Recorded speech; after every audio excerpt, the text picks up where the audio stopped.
Welcome. So, ladies and gents, I scheduled this, as you can probably tell, a little bit quick. This is the usual time that we do this, and the usual time is 7 p.m. UK time. But unfortunately, there's obviously a bit of a discrepancy with respect to time zones. People get a bit confused, which is fair enough. But yeah, we are obviously on the Hcast episode 21. Tom is due to come in momentarily. So yeah, other individuals will start dropping in as we get through, as we sort of get started. So just as an FYI, it's just me for a little bit, but we can have a good time regardless, and people will start rolling in. What happened to Paulie first time I'm hearing this? Then you don't watch the streams regularly. I'm not getting into it. It's not professional. Paulie ducked out of a stream in a very unprofessional manner, and his explanation wasn't satisfactory, and so he's not coming back. That's it. He doesn't want to come back either. I don't want him back. That's fine. So it's really not a big deal. It's done. Yeah. It's really, honestly, it's not a big deal. We've got other people. It's unfortunate, but hey, not a big deal. I'd rather have people that take this a little bit more seriously, I guess. So anyway, again, nothing else to say on the matter. Let's keep it nice and professional with other bits and pieces. So, ladies and gents, hope you're all well. Again, for those that are kind of rolling in and they're just like, why are you by yourself? People will be coming in. Don't worry. People will be coming in. No, it's not a falling out. Please stop putting words in my mouth. It's really fucking annoying. I didn't say a falling out. He ducked out of the stream in an unprofessional manner. What I've said is exactly what happened. Not a falling out. He ducked out the stream in an unprofessional manner. His explanation for doing so wasn't satisfactory. He doesn't want to come back. I don't want him to come back. That could be all manner of things, from scheduling situations to prior commitments. Not a falling out. When people do this and they say these things, people just run away with it. Don't put words in my mouth. What I've said is exactly what happened. You're not privy to anything else. You don't need to know anything else. It's got nothing else to do with you guys. The top down, what I've just said, is perfectly fine. That's good. We're good. All right. Audio's out of sync. I'll drop back in. God damn.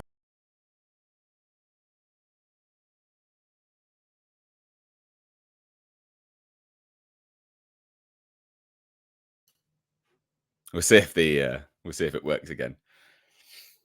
Well, yeah, you say you're bad. You say my bad out of the loop, but then you're putting words in my mouth. Just don't. What I said is exactly what happened, dude. It's very frustrating. Anyway, hopefully the audio is better now. It's coming from the microphone that it should be, so we shall see. We shall see. So again, individuals will be dropping in. People will be coming in. Don't worry. If you want to support what I'm doing here with the Hcast, the podcast, please do use super chats. It'll get your question answered quicker.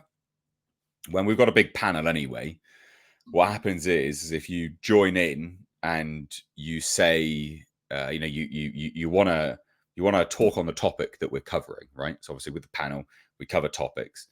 So when we're covering through a topic, if you want to drop in your part to the conversation, then drop in a super chat. And then as we get to the end of the topic, we cover all of the super chats. And then we will, you'll get your sort of 2 cents worth in there. Perfecto. All righty. So just to throw it in there. Good. Also, there is actually a second channel in the description box, Mistakes Reviews Live Archives, where you can watch all of these back, and then you can, watch them back, watch the highlights, all that good stuff.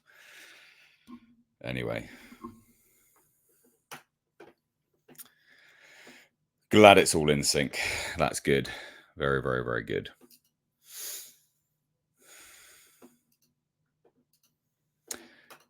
I don't put any stock in that at all. Literally at all. To sell Marvel? You think Disney's going to sell Marvel? You think, just as a note, sorry. You think Disney is going to sell Marvel, the most profitable movie franchise in history? That's fucking ludicrous. That's literally ludicrous. So no, what he is saying is nonsense. It's literal nonsense. Just to throw it out there for one, just to think about that for 1 second. Disney, a company that is hard up for cash, is going to sell the most profitable movie franchise in history. No, they're not. They're just not. You can take that one to the bank. There's so many doubts. Press X the doubt. That's such nonsense. Just as remember this, guys. They won't sell off. They won't even sell off Star Wars, the stuff which isn't even making them money. You think they're going to sell the thing that makes them money? Fucking hell.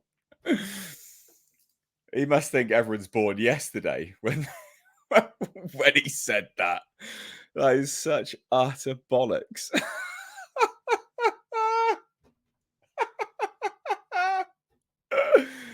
Oh dear. Yeah, I've seen John Wick 4. I've done a review of it on the channel. Oh dear. Yeah, it's bollocks. Anyone, you need to practice some critical thought on this. And I don't like Cameron Pasha anyway. He's a rather religious zealot. I got no interest in platforming or even talking about religious zealots on my platform. So no, thank you. But the fact that he even repeated that goes to show a distinct lack of critical thought on his side. The fact that he's going to repeat from a source that he knows that is like, oh, well, I know a guy that actually thinks that they're doing this. Why would you even repeat that? It's just sensationalism. If you took a step back for 5 seconds and went, the most profitable franchise in history. No, that's bollocks. Nah. You just wouldn't repeat it. It makes you seem really stupid. Not you, but whoever's repeating it from their source that thought it. So, no. I never did shirt off streams. It's out of sync again? Fuck's sake. Oh. Really? We might have to just bin this off. This stream's just shit. I'll come back.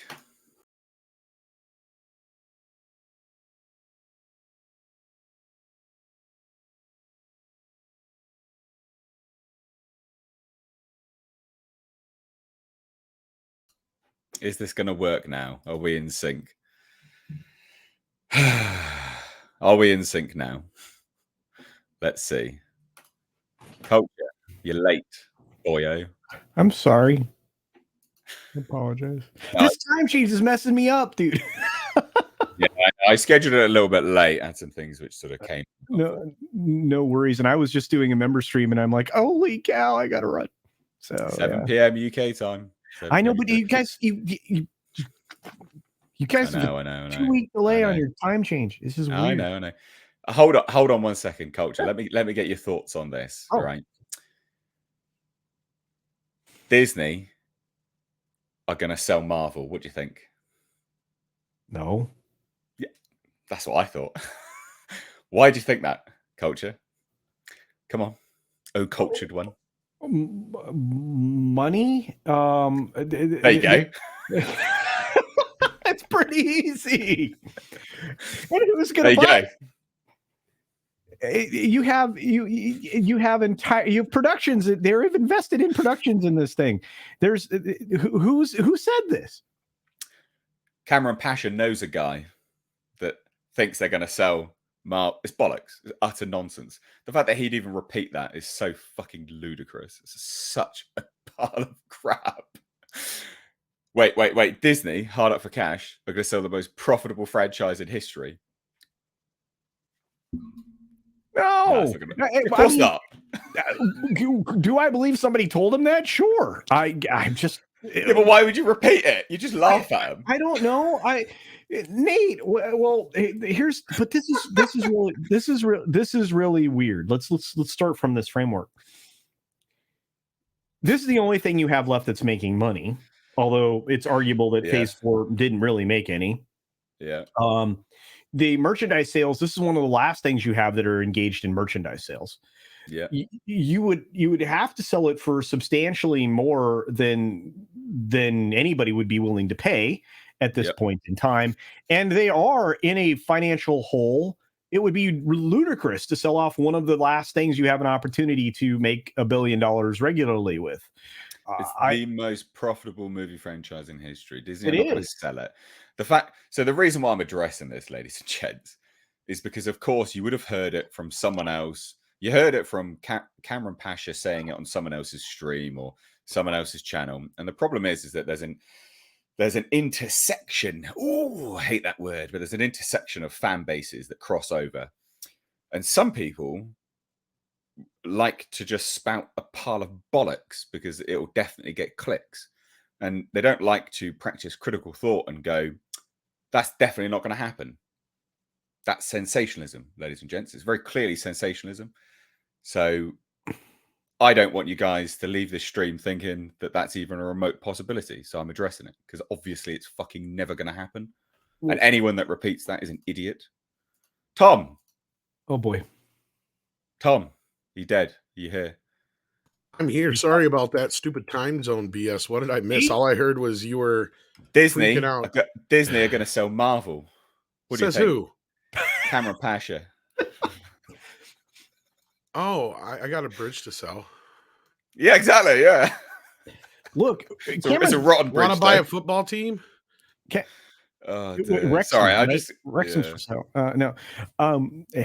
Look, Cameron's been right about certain things that he said. This is true. Yes, but so we got this covered every so often. All right, and their true. source is basically a leaky toilet. Okay? The only one who's wrong more is probably Grace Randolph in that sense when it comes to giant freaking robot. But but I look at it, Tom. Tom, why would Disney sell Marvel? They wouldn't. Obviously, I have no idea who in their right mind would ever think such a thing. Yeah, I mean, look, especially after they're getting rid of Perlmutter, like that's the last thing they would do. Yeah, I mean, I don't know this for a fact. Basically, what happened was this comment dropped in. It says, "Hi there. I heard Cameron Pasha said a source to him thinks the whole Marvel firing is to set up Marvel getting sold, since many executives were fired and there's no one really left."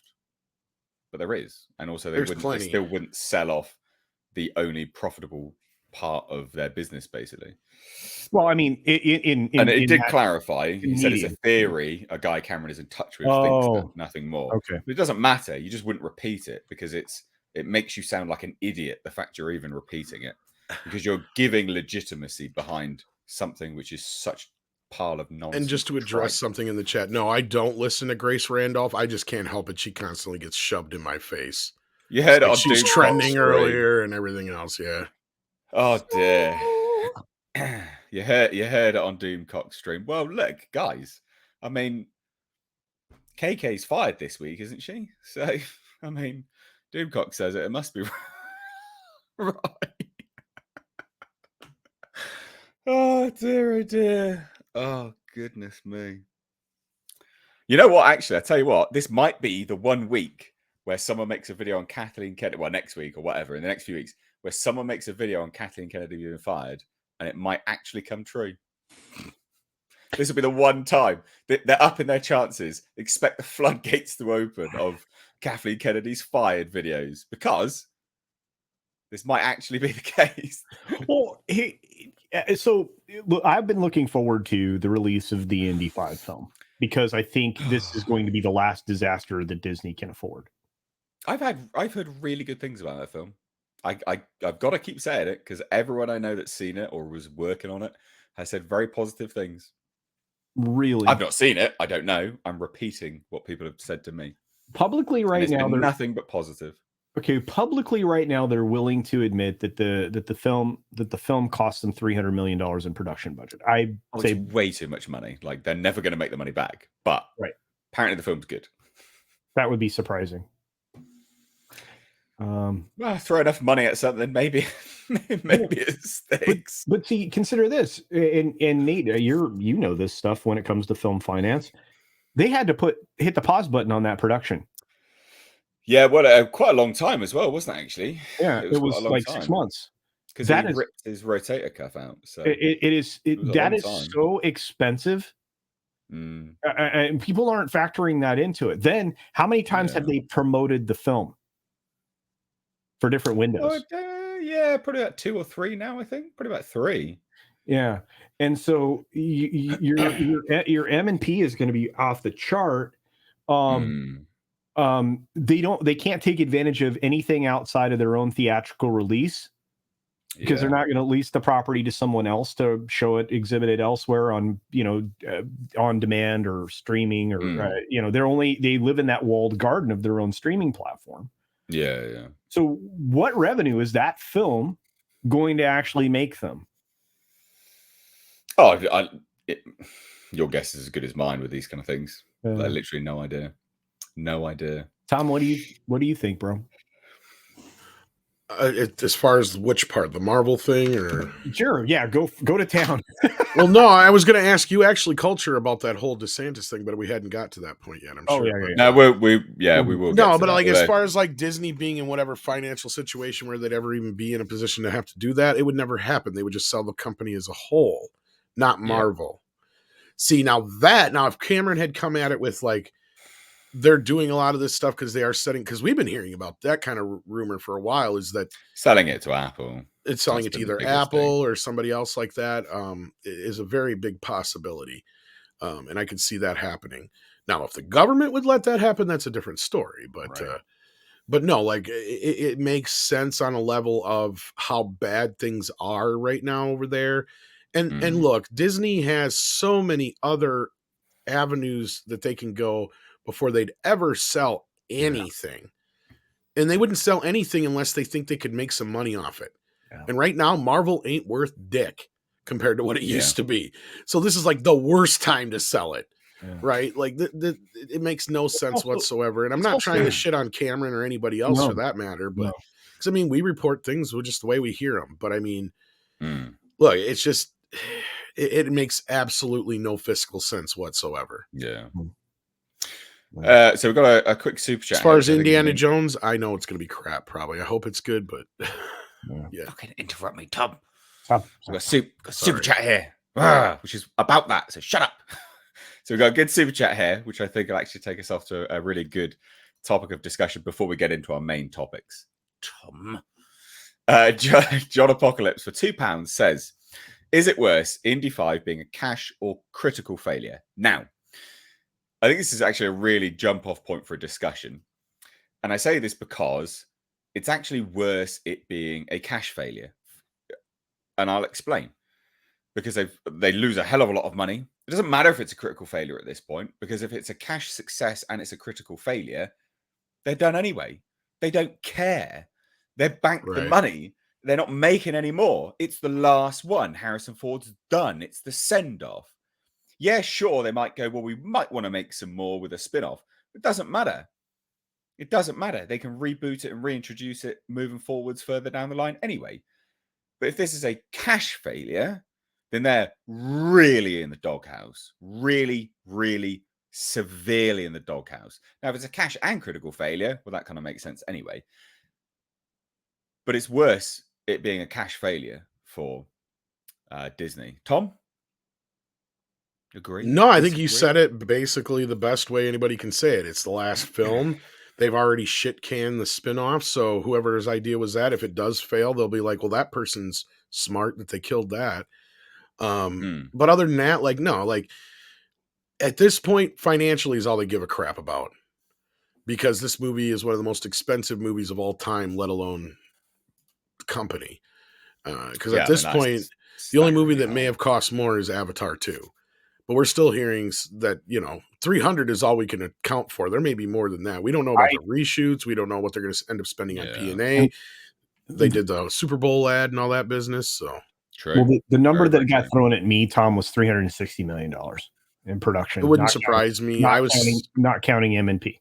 Yeah, I was hearing like 350, somewhere in that range, 355. I think was Valiant and those guys were saying. But Yeah. Like, again, it's at this point, it's got to make $1 billion. This story going around that are, you know, that even Doomcock and others have been reporting on, that supposedly KK is going to be fired if it doesn't make 900 million.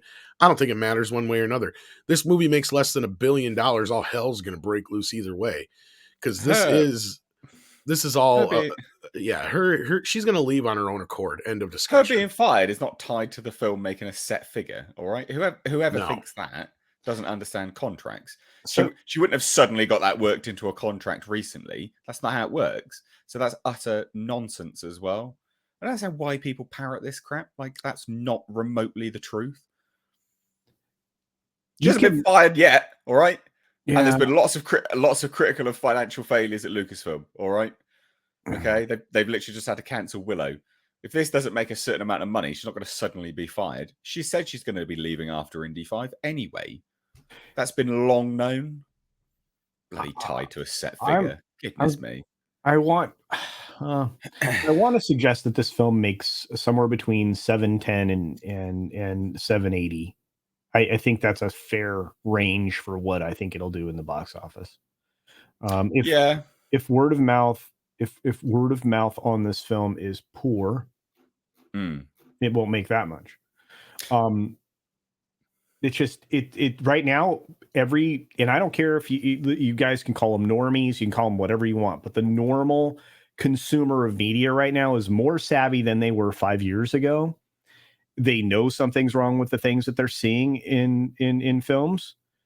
Some of them may not be putting their finger on exactly what's wrong with it, hollow storytelling or whatnot. But if something gets bad word of mouth and they're even remotely paying attention, they're not going to be consumers of it. You know, and in fact, you know, when we're done here today, I will be off to see Dungeons and Dragons, Honor Among Thieves. I'm going to take, the arrows, as somebody said earlier today in one of my chats, that you don't have to. If this is a bad film, I'll tell you. If it's a good film, I'll tell you. You know, and if you trust my opinion rather than someone else's, then, great. But, I'm entering with an open mind, and I'm going to give it an opportunity. I want it to be good, because the previous D&D film was trash. Yeah. Let's get Andre's opinion on this just briefly. How you doing, buddy? I'm good. Hey, thanks for having me. The question is it worse, Indy 5 being a cash or critical failure? I would say for Disney in the short term, it's worse if it's a cash failure, because critical thing is not going to give them any kind of cash on the bottom line unless the cash is there anyway. And look at what's going on. Bob Iger right now is fighting like what's the last number we heard? 7,000 people.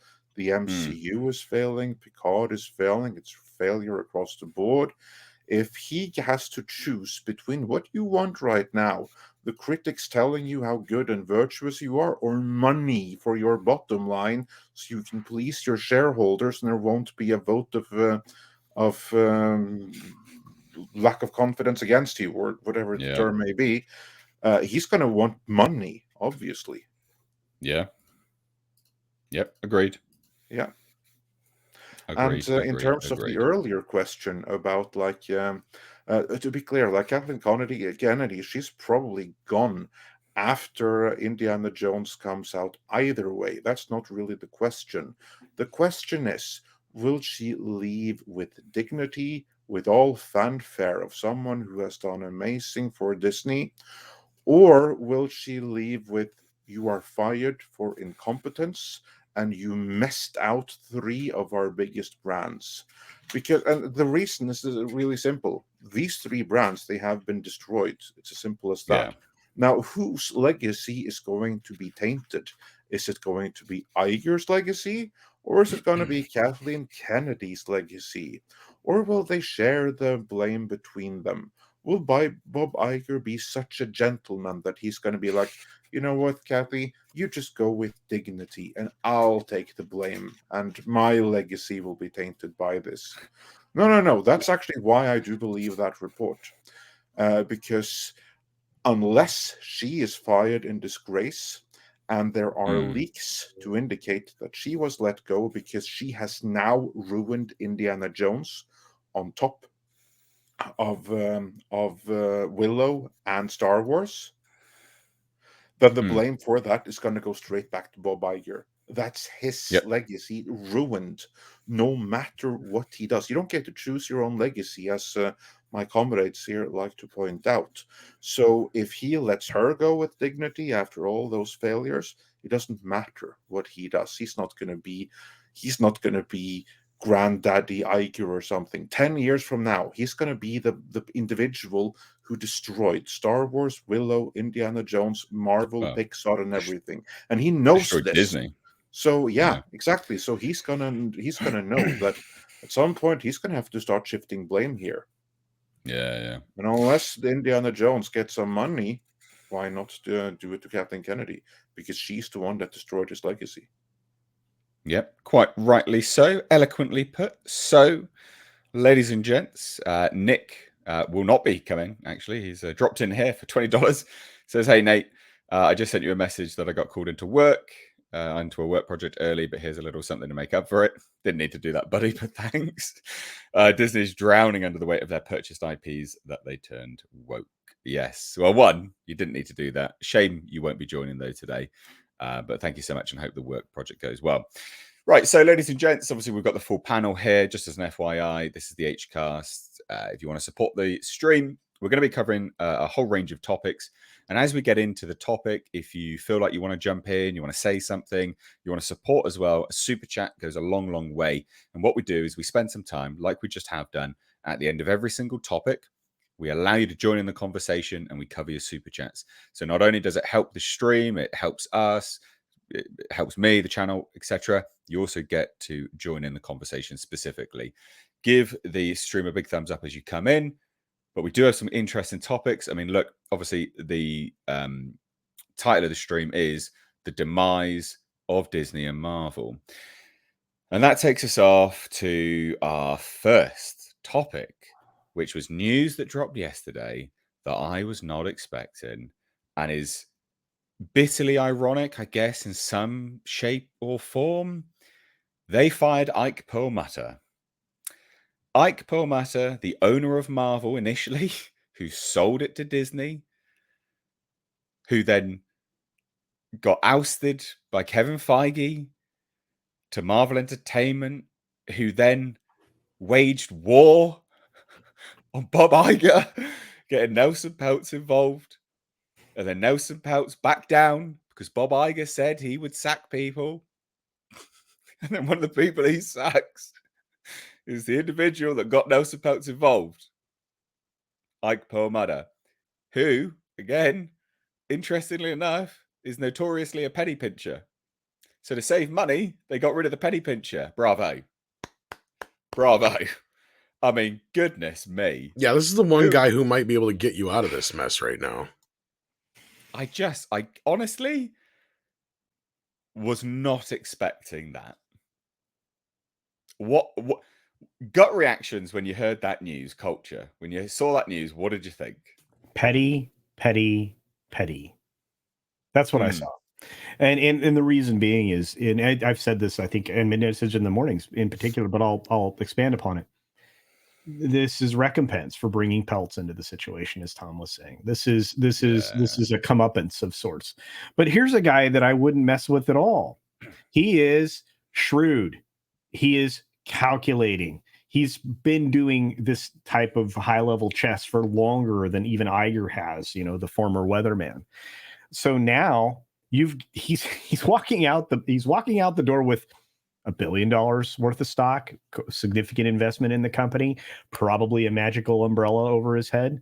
And at the same time, he's now motivated to clean your clock. And he knows lots of these people. Not only does he know Nelson Peltz, he knows Thiel and many of these other people that are activist investors that are going to try to hold Disney's feet to the fire on profitability. And that's something that has been absent from the company for a very long period of time, a focus on shareholder value.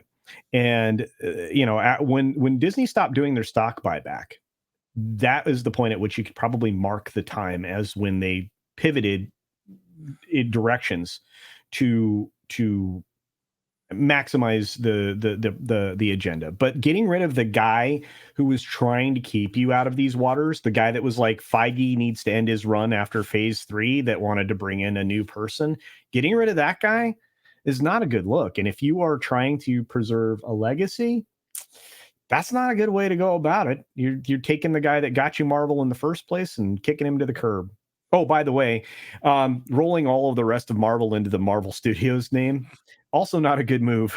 So this is going to be a hot mess, especially since now when they go to renegotiate the IP deals that they have to maintain with Universal for their use of certain Marvel characters and things like that and products going forward is going to be even more difficult because, again, Feige or anybody that's there that gets put in charge of that, they're no Ike Perlmutter.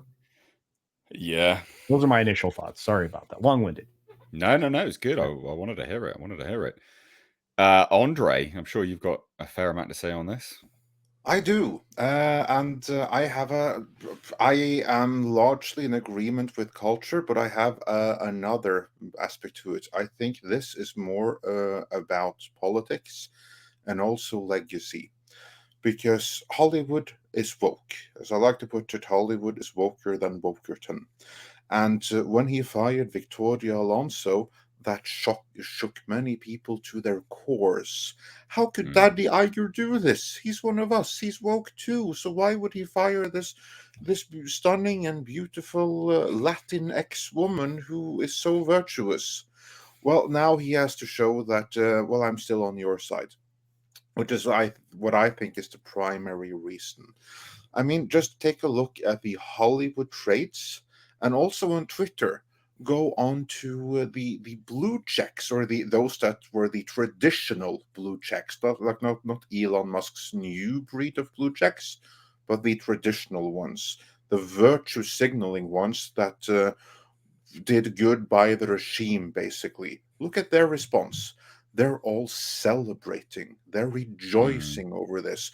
Look at the headline and Deadline Hollywoods and everything. They all deliberately used pictures of Perlmutter and the Orange Man badge because he's a friend of Trump.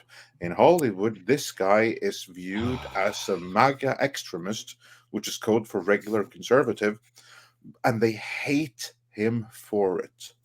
In getting rid of this guy, Bob Iger, he gets a few brownie checkbooks or brownie. What's the brownie points? Brownie points. He gets a few brownie points back again because he was like, yeah, okay, fine. You got rid of Alonso, but now we see that was just business because you got away this hated dude as well. I mean, look at all the virtuous responses. It's like, I should have got rid of him a long time ago. Celebration, party. Everyone is super happy and stoked. And the irony is that of all the people in Disney, this is the one who may have made them the most money. Because as it is right now, Marvel Studios, Kevin Feige's division, over the course of Phase 4, has lost them hundreds of millions. Where the money in Marvel is right now is in merch and licensing. And the one in charge of that, up until yesterday, was Perlmutter. So he got rid of one of the money earners in the company. So yeah, I think this is like, okay, I need me some brownie points back. Well, to be fair, he's been defanged now since about 2013, 14, 15, somewhere in there. Because and they spread a bunch of nonsense about him being racist and against Black Panther and Captain Marvel being made, which that's only half true. Because he was behind a Black Panther getting made when Wesley Snipes was the star. That was a bit different, but he didn't want him brought in with a no-name actor at that time playing him, and he said that Captain Marvel was not a popular character.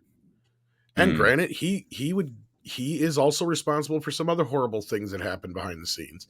Like when X-Men, that whole thing was being famous, he sabotaged them in the comics.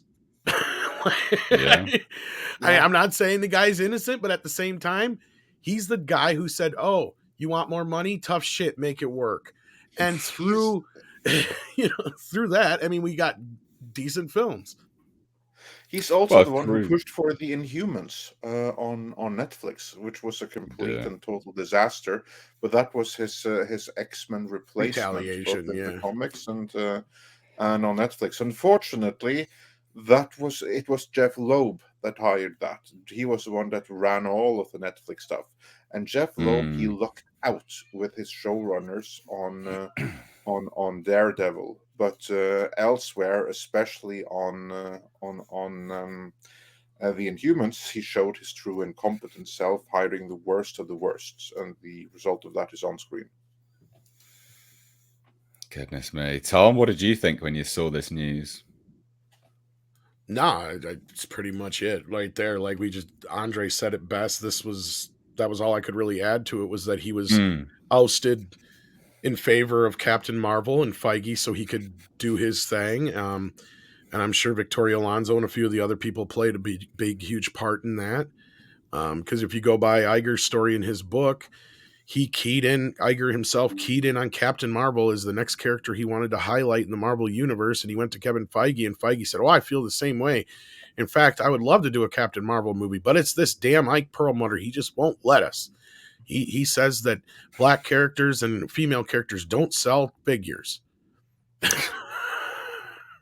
So they basically took all his power away. They usurped him. Goodness me. I mean, that was, to me, when I saw it, I genuinely couldn't believe it. It was just super shocking. The internal politics of it all as well are monumental. But I wonder, do any of you guys think that this will come back to bite Bob Iger in the ass? Because, of course, Nelson Peltz. Yeah. Because this is the thing, right? Nelson, yeah. Maybe, but I also said yesterday that this might have been just a tit for tat firing because, like I said, Perlmutter has no real power anymore.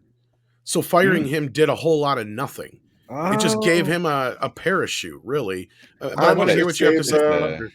And it gave Iger some brownie points. That's what I was getting to, is like basically it gave him some brownie points after firing Alonso, right? Because all the same people that were freaking out about Alonso are the ones out there high-fiving themselves right now over Perlmutter. And it's like, great, you just defanged a defanged person who had no power already.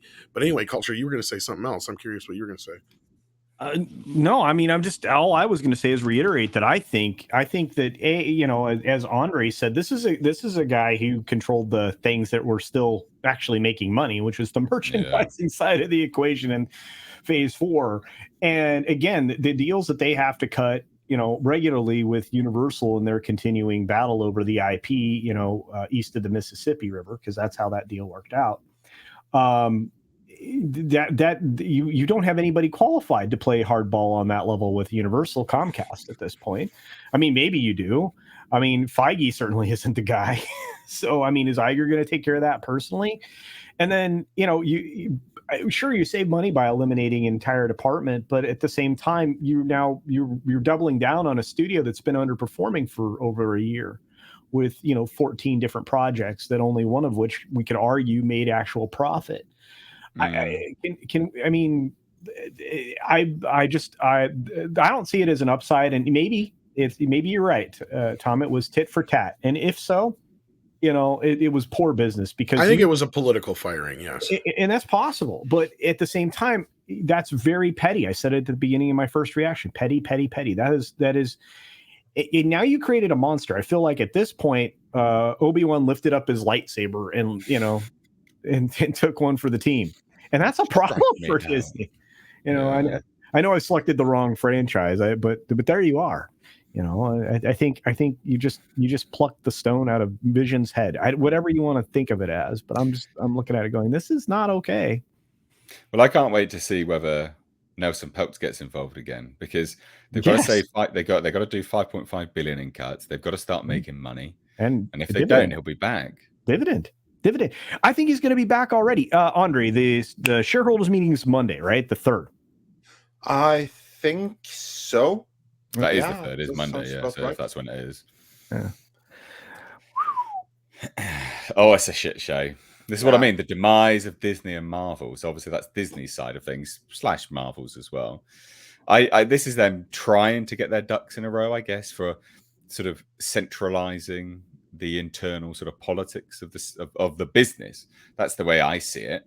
You remove the guy that started to cause waves and a ruckus. He's defanged anyway, but you removed him, and then they always, they had to get rid of Alonso because she's just a dumbass who broke a contract like an idiot. So you're starting to get your ducks in a row for centralization. I mean, who's going to take control of everything now? Well, it'll be Kevin Feige will take control of Marvel as a whole, I'm sure. He'll do Marvel Entertainment as well as Marvel Studios. Like, who else are they going to do it? But that's, it's just a centralization of, the sort of politics, the ideological elements. Yeah. Which will only lead to it being worse off, because you have Kevin Feige, the individual who's behind currently, the demise of the MCU, if you want to call it that, the slow degradation of the MCU. It's not become, they're slowly losing money. Each film, Ant-Man and the Wasp hasn't even broken even, so it's not even turned a profit, not even close to turning a profit. And then you're going to put more power into that guy? Bravo. Stunning and brave. That's not good. Super dumb. Super, super dumb. So we have another topic here, which goes hand in hand with the sort of the demise of Marvel. But I will say, just from the off, ladies and gents, you want to jump into a topic, support the channel, support the stream itself, use the super chat function. Goes a long way, really does help out. But it also gets your comment discussed. We talk about it. You join in the conversation, and also, after this stream, there's a members and patron only stream. So if you want to join in that, it's a chilled one. Then become a patron and a member. So it's an exclusive access thing. You have to be a member or a patron. Links to that are in the description box. Now let's move on to another topic. And again, this is, we talk about the demise of Marvel. Well, we've got another element of that here, which is the Thunderbolts are being rewritten 2 months before they're supposed to shoot. It's not good, is it? That's not good at all. Kick to the nuts for Marvel there. I mean, this is terrible. It's literally supposed to start shooting in June, and they've had to hire a new writer to do rewrites. Confirmed to do rewrites. They don't even have the script locked down 2 months before they're set to start shooting. And now you wonder why they're going downhill. Oh, I mean, what? And this is a Netflix writer, as an FYI.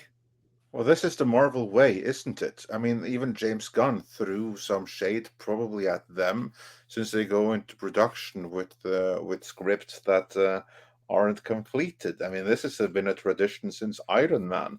However, I think there's maybe like one silver lining here. Quantumania flopped in their faces.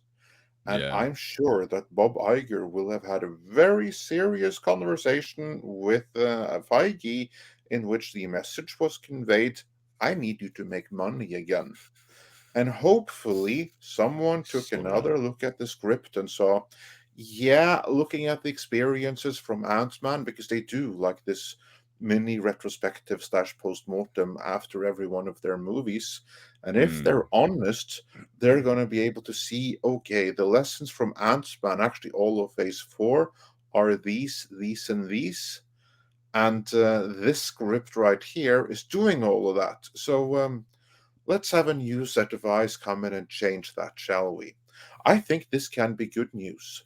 I think that what would have been more troubling was if this script right here, which was written in the pre-feedback from Quantumania period, went into production exactly as is, because that would mean that they haven't taken any audience feedback on board.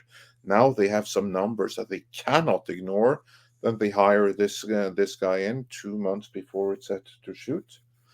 I mean, a lot of salvaging can be done in 2 months. So I see this as potentially good news. So I like your optimism there, Andre. I like the optimism. But I'll tell you now, I don't share it. All right? I don't share it. And I'll say why. Because we've seen this before. We've seen this before. Yes, you are right that there's a lot could be done in 2 months. There's a lot that can go on. You're completely right. But fundamentally, he can't rewrite it that much if they're set to shoot in 2 months. They're going to have certain set pieces ready to go for first, second, and third act, depending on how much is done on a green screen.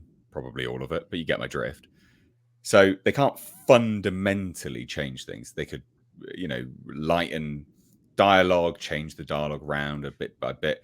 But the first, second, and third act is kind of locked in, location wise, where they're going, what they're doing, how they sort of, work together, that sort of thing. Those fundamental basics tend to be locked in because they have to be, because you've got prop departments and such.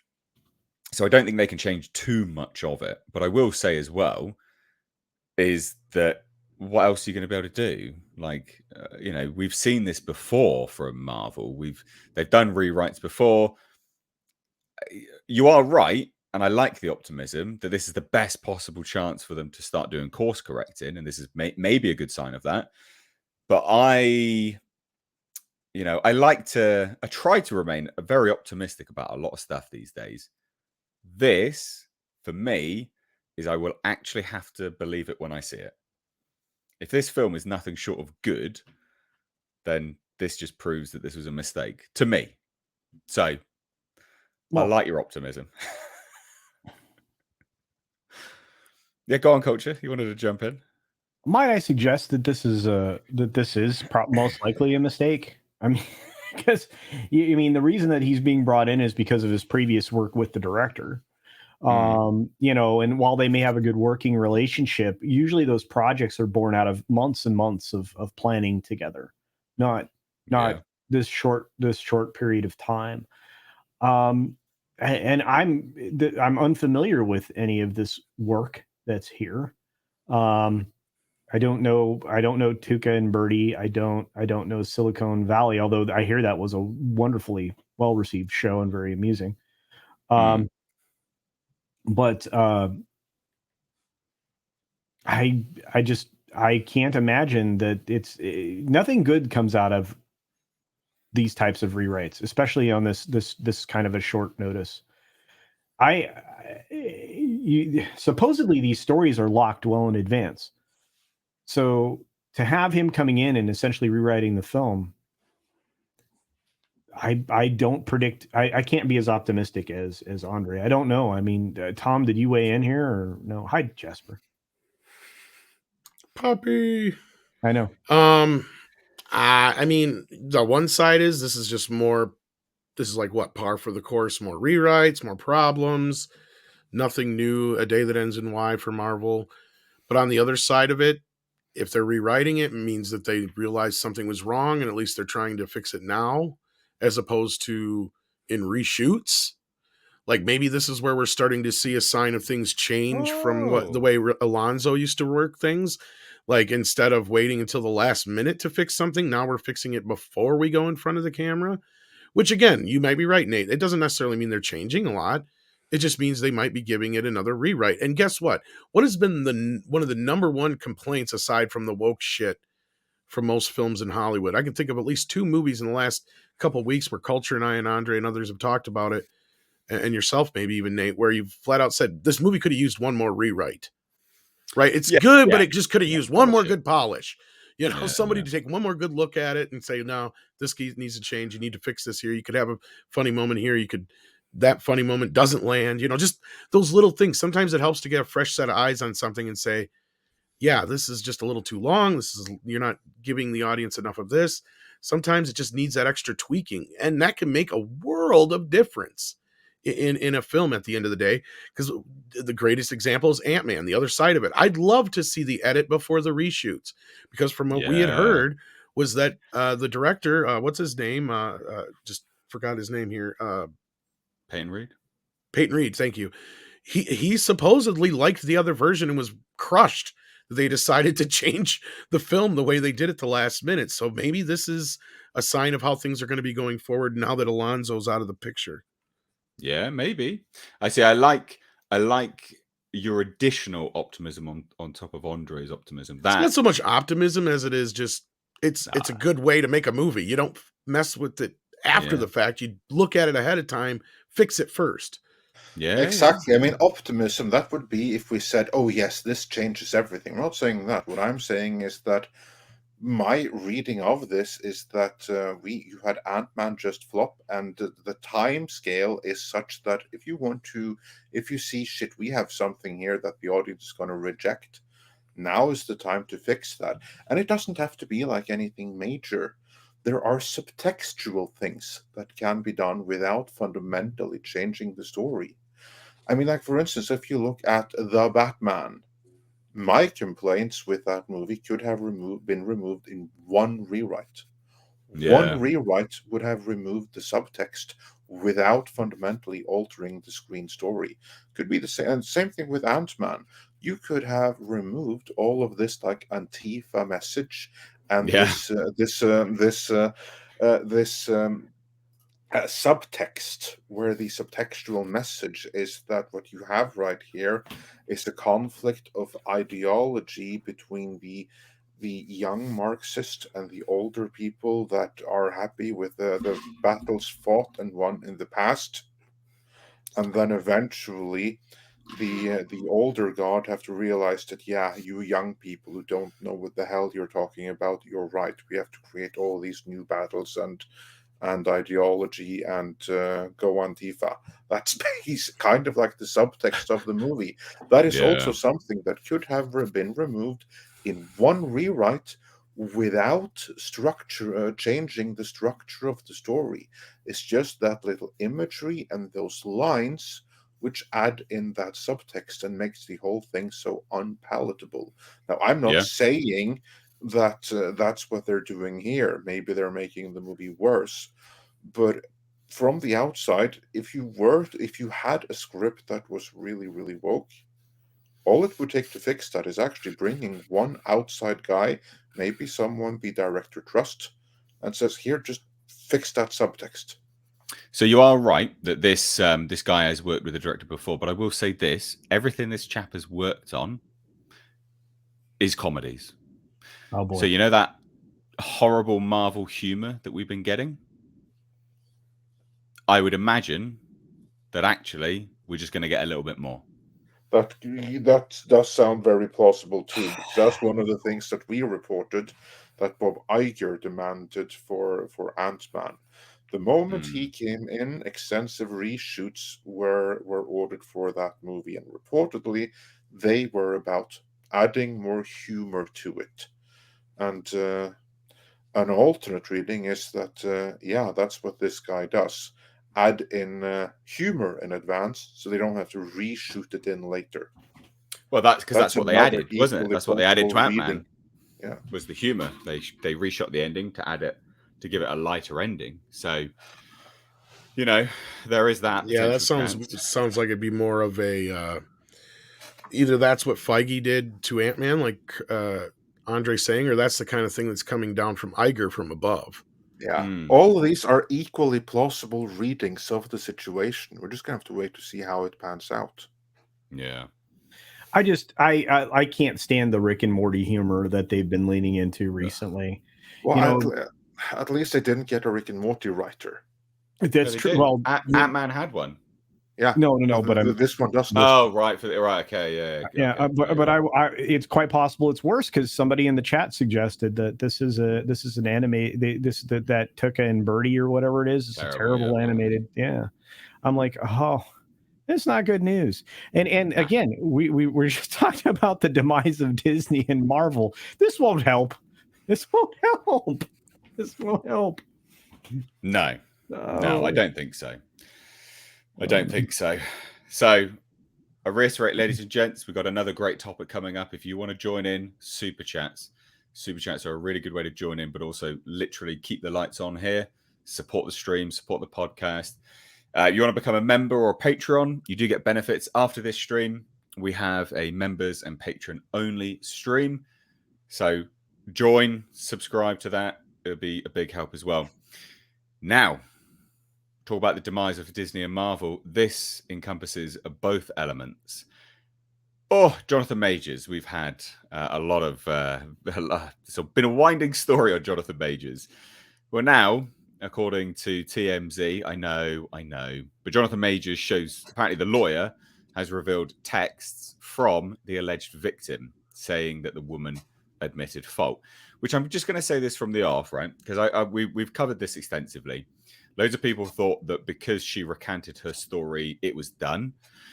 It's not the case because the DA, district attorney, was still pressing charges. She's been formally charged.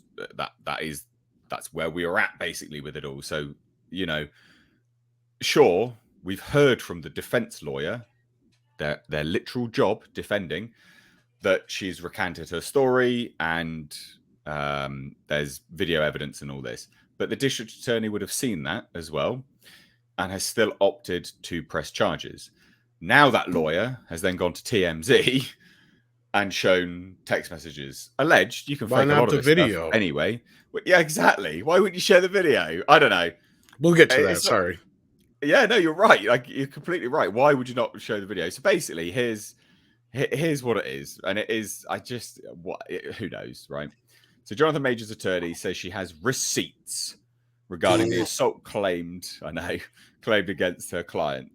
Texts in which the alleged victim admits she's to blame and says she doesn't want the actor prosecuted. Is this the recanting? Because I thought they had signed. Yeah, she alluded to two statements, an actual statement. This isn't a fucking recanting anyway.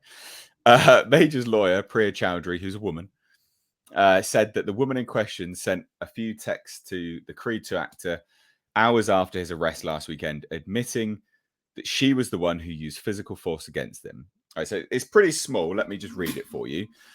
So it says, "Please let me know you're okay when you get this. They assured me that you won't be charged. They said they had to arrest you as protocol when they saw the injuries on me, and they knew we had a fight." Okay, but that's also admitting they had a fight, and he did. That's where I was gonna say this does not help the case at all. If anything, this just reiterates exactly what we've heard from the very start. Oh my god! I know, because there's been a few people out there trying to post this in like a dunk gotcha. This is why you wait for the proof. It's not. It's like, I don't think this means what they think it means. No, that makes it look all this like does is reiterate, like you just said, they know they had a fight, meaning they have proof that there was some kind of altercation between these two. And the fact that she acknowledges that she has injuries from him, obviously. Yeah, from the fight, literally. From the fight. Meaning, and I said this the other night on Toxic Femme, it could be a case of where she started it and he fucking finished it. That's what it sounds like happened. Right? It does, yeah. No, you're completely and in her right. case, and again, in her case, what she's doing now is trying to take the blame so he's not mad at her. So listen to this, though. Well, anyway, continue. Sorry. I'll just cut you there because it actually gets a bit worse and it sounds even more like what we've been saying it potentially sounded like. I'm so angry that they did. And I'm sorry you're in this position. We'll make sure nothing happens about this. I told them it was my fault for trying to grab your phone. I only just got out of hospital. Just call me when you're out. So she did go to hospital. I love you. I don't love you. I love you guys, though. And then she says further, they just called again to check on me. And I reiterated how this was not an attack. And they do not have my blessing on any charges being placed. I read the paper they gave me about strangulation, and I said point blank, this did not occur and should be removed immediately. The judge is definitely going to be told this. She ensured this to me. I know you have the best team, and there's nothing to worry about. I just want you to know that I'm doing all I can my end. I also said to tell the judge to know that the origin of the call was to do with me collapsing and passing out, and your worry as my partner due to our communication prior. Out of care, she promised all will be relayed. What? I think there was a very telling thing in there. I know you have the very best team. In fact, your team has already been in touch with me. In fact, your team is like dictating what I am to say right now, and I'm trying to type this as best as I can recollect what your team is telling me to write, because they'll sue me if I don't. That's but it also sounds like to me. This is way the fuck too specific to be to be a genuine thing. This looks like something that, okay, we're planting the evidence to clear right now. It sounds like the first one is real, right? Because she addresses a fight. A fight took place. I've got injuries from the fight. And then the second one does not sound real and it's only 3 hours after, 3.5 hours after, because afterwards the writing's different. There's no spaces. The contextually it reads different. Literally, and they're talking about, well, you called the police because I collapsed and I passed out. What's that got to do with the fight that you just mentioned? What? Choked her out.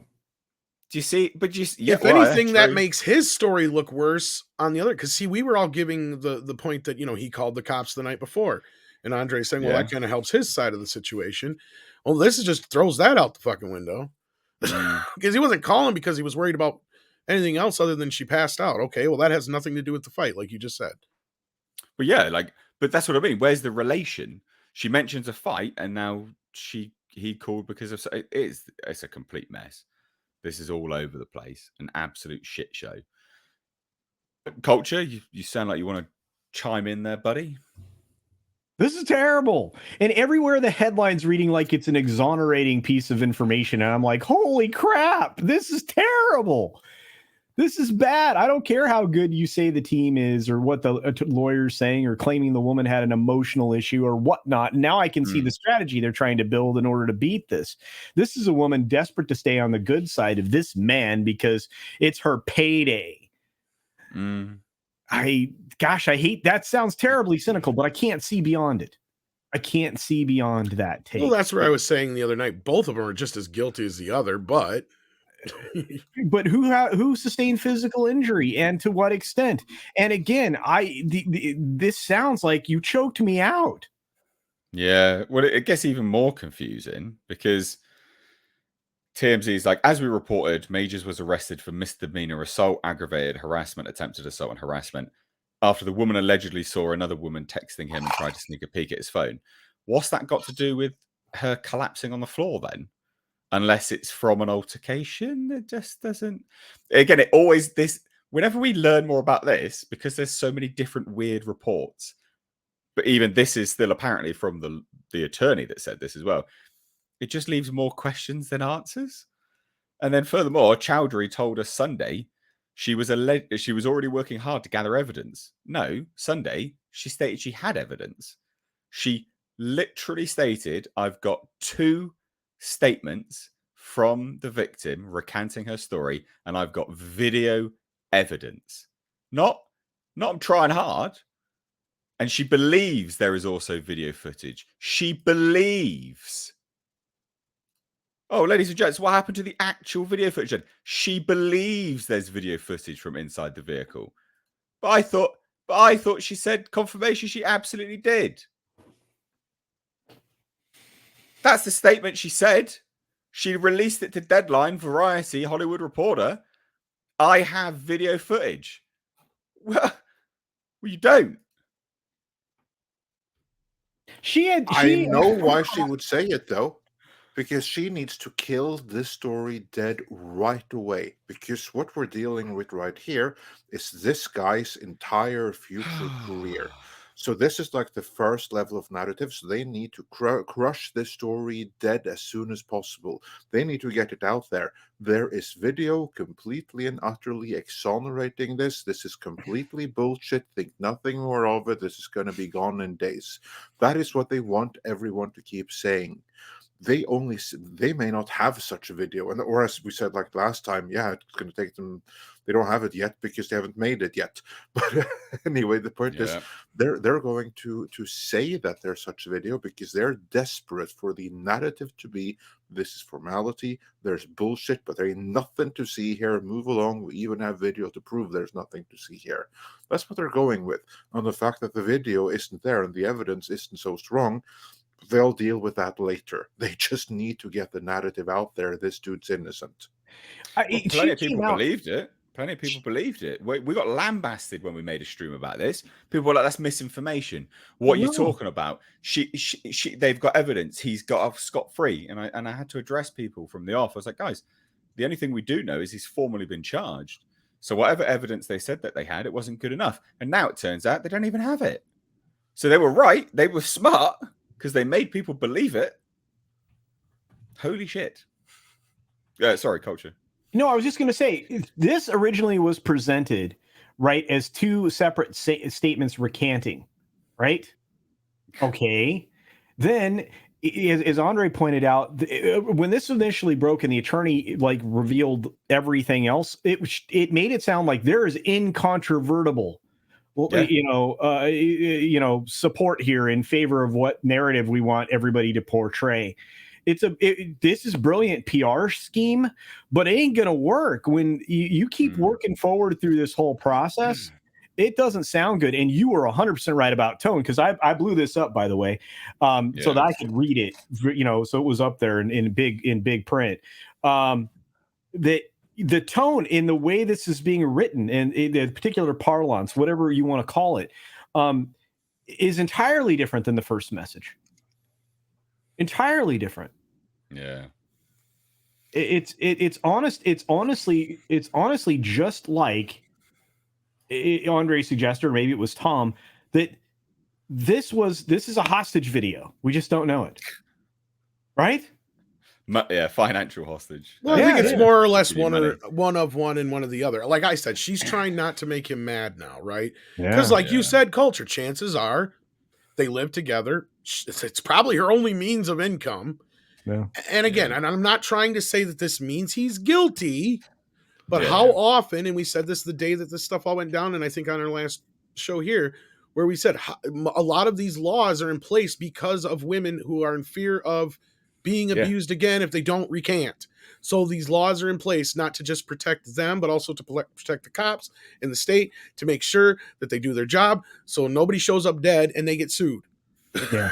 Well, and again, Bob Sav, I'm not saying hostage outright. What I'm saying is financial coercion, in this relationship is quite possible. Incentivized. Incentivized. Yeah. And so, I mean, I used hyperbole, and I apologize. I often do that to prove a point, but it is, I'm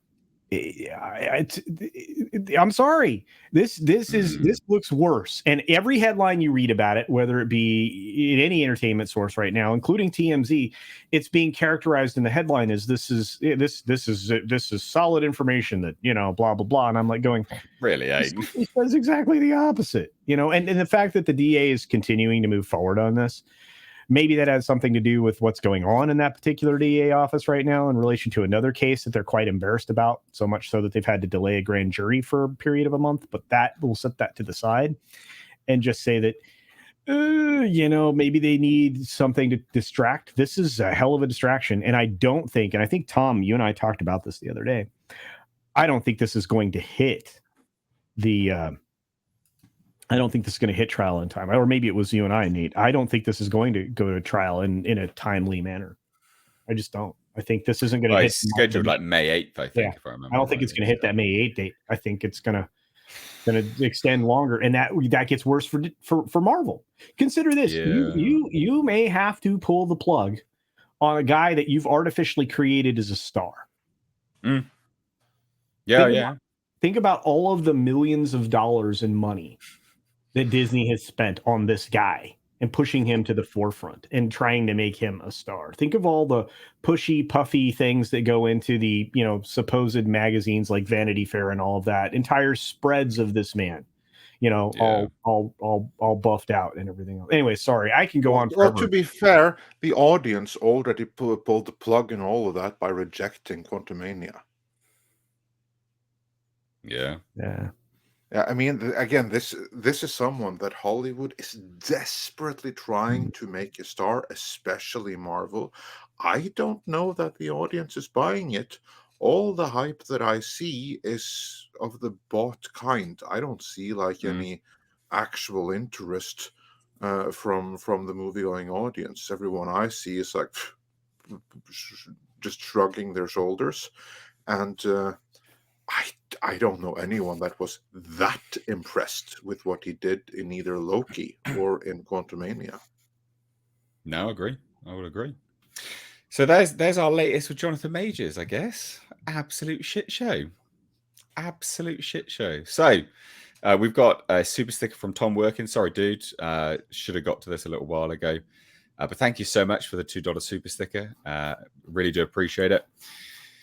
So from one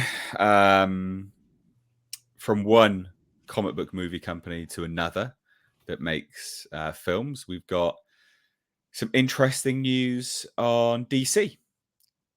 It would seem that they've been listening to me in my streams, because what have I been saying for years that I want them to do, that I think DC should do?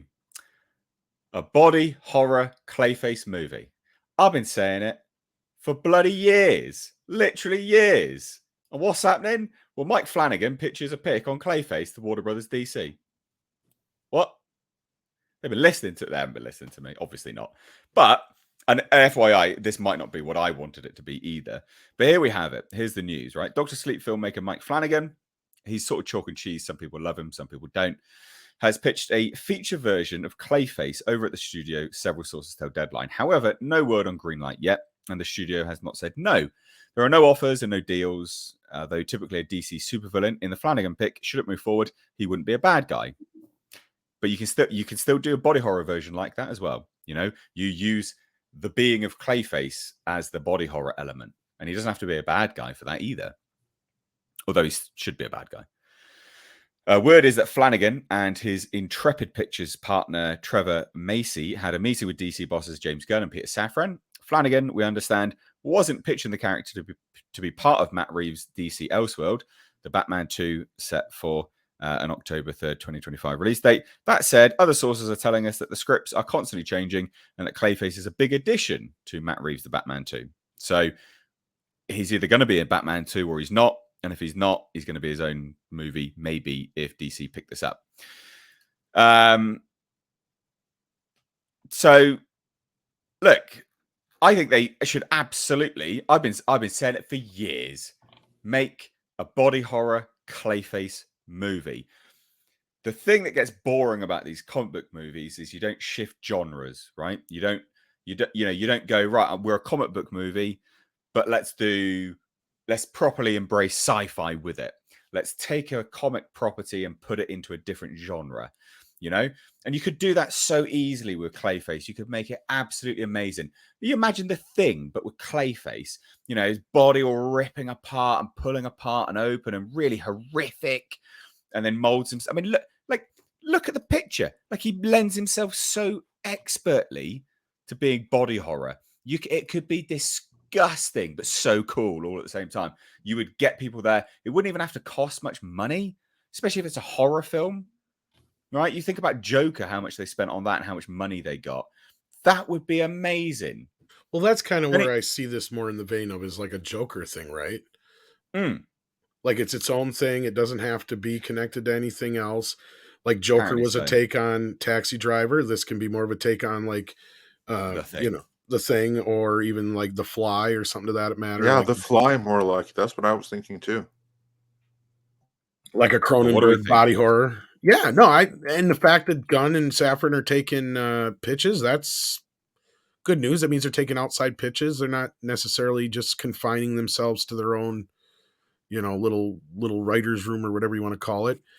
I don't see a problem with this, especially if it's done as some kind of, not necessarily even an Elseworlds thing, but more like the Joker, like I said, you know, where it's kind of a tragic character kind of storyline. No, I don't see a problem with it. Well, what do we think is good? Do we think it's bad? Oh, I think that's the kind of things they should do. This is what we've said before. That's why Marvel was good to begin with, was if you look at the first phase, 2 phases of Marvel, a lot of those movies were like Civil War was like, you know, like a Dirty Dozen-ish kind of, not Dirty Dozen, what am I thinking of? Where you got the war film, and then you've got like Winter Soldier, where it was more like a conspiracy film, and Ant-Man's a heist film. Guardians of the Galaxy was a Star Wars kind of film. You know, you have these different kind of genres within the superhero genre, and they kind of went away from that. I'm all for that. Like I was against the Joker until I saw it. And then to me, I'm like, oh, okay, I get it now. I mean, as long as they don't do too much to go into like setting up this idea that the Joker's this bigger thing in Batman's world than he really is, then I'm fine with that. What I saw it is just like when they do a TV show and they obviously based it on like another movie and it's clearly inspired by. I don't have a problem with that, or a comic book or something like that. So I thought that was neat. Go ahead and grab some like, you know, Cronenberg body horror kind of elements, throw it in here with some other stuff. I think I don't have a problem with that. I think it'd be a neat film. That'd be amazing. Cronenberg Clayface. Yeah. Culture, sorry.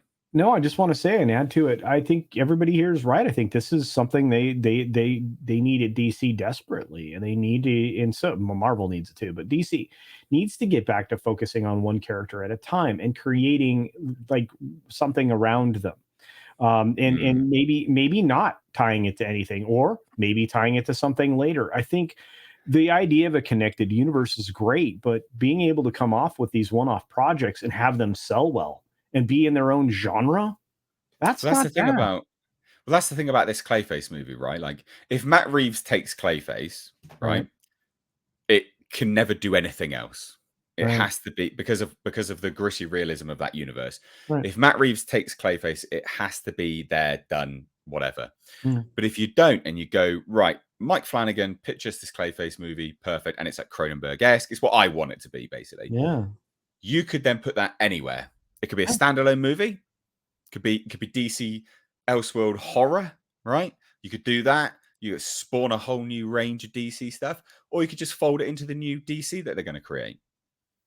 Yeah, I mean, and again, I mean, because there's nothing to say that you can't introduce the character of Clayface in a truly horrific fashion in a horror film and then put him in a comic book movie. There's no reason you couldn't do that. Well, I think that's probably the step in the right direction. I would suggest they do this with any character they're testing to begin with, and keep it ground level and keep it inexpensive to make. I think the most expensive part of this is going to be the CGI Clayface stuff, but that's going to be that. You could do practical prosthetics. Oh no, you could absolutely. You're 100% right, but I'm just saying, like, just the added layer of the motion that could happen is going to all be CGI. Yeah, you CGI augmented, too practical, but CGI augmented. Yeah. That's the perfect merger of both worlds. Which is what you're supposed to do anyway, right, Andre? Yeah. Yeah. So no, I love this. Andre, what do you think? I agree with all of you. I think this is brilliant. Like, I'm not too familiar with Clayface at all. And the beauty is I don't have to be, because I think, just like Tom, that this isn't something that's going to be part of like any shared universe. This is going to be part of the Elseworlds brand, which is going to be like a separate brand of standalone stories. That's where Constantine 2 is going to fit. That is where the Joker is going to fit. And I would imagine that is where Clayface is going to fit. And I would think that these just very well might be the most interesting movies they have to offer. And this guy right here who did Dr. Sleep and stuff like that, he certainly has like a unique filmmaking voice. And if they want to repeat the success of the Joker, that's what they kind of have to do.